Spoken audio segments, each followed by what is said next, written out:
আজ বাংলাদেশের হৃদয় হতে কখন আপনি তুমি এই অপরূপ রূপে বাহির হলে জননী।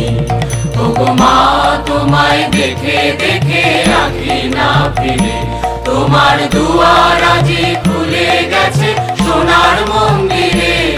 ওগো মা ডান হাতে তোর খড়গ জলে, বাহাত করে শঙ্কা হরণ, দুই নয়নে স্নেহের হাসি, লালাট নেত্র আগুন গরম। ওগো মা তোমার কি মূরতি আজি দেখি রে, তোমার দুয়ার আজি খুলে গেছে সোনার মন্দিরে। ওগো মা তোমার মুক্ত কেশের পুঞ্জ মেঘে লুকায় শনি, তোমার আঁচল জলে আকাশ তলে রৌদ্র বসনি।